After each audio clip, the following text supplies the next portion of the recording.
most popular Chinese language learning page on Facebook by searching for CRI Learn Chinese. It's a quick yet fun way to achieve your language goals. Start your free lessons now with unlimited videos, photos, and text tutorials on expressions and Chinese culture. CRI Learn Chinese Facebook page. A world opens with 您好.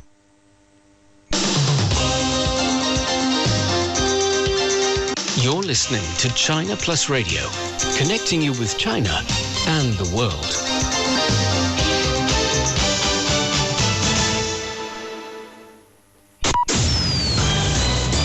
Now the news. I'm Xiangyi. Senior officials from China and the United States have completed day one of a high-level strategic dialogue in Alaska.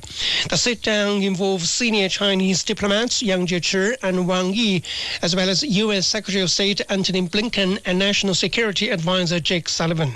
During the talks, Yang Jiechi condemned the U.S. side over what he called groundless accusations regarding China's internal and foreign policies. Here's Chair Professor Victor Gao at Soochow University commenting on the meeting.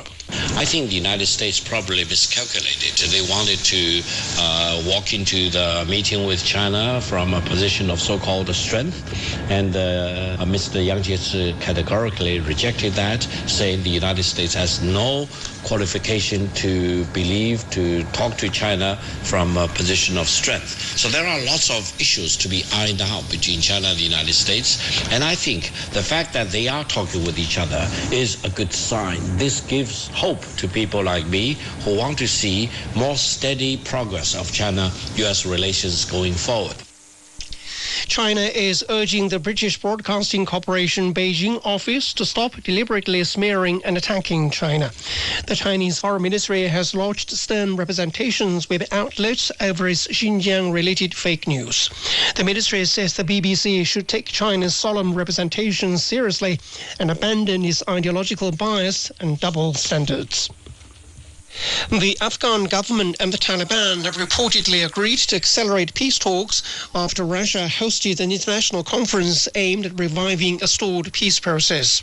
Russia, China, the United States and Pakistan called on Afghanistan's warring sides to reach an immediate ceasefire at a meeting on Thursday with the participation of representatives of the Afghan government and the Taliban. The conference is part of intensifying talks between the Afghan government, the Taliban and the United States to negotiate Washington's exit from Afghanistan. The United States is opposed to complete withdrawal of its military from the country by May the 1st as part of a deal with the Taliban. But US President Joe Biden has said it would be tough to meet the deadline. The British government says it is considering a COVID-19 certification to allow people to attend large-scale public events from June the 21st. Culture Secretary Oliver Dowden says the government is piloting different approaches to facilitate a return to sports and culture events, adding that COVID-19 certification is one of the things being considered.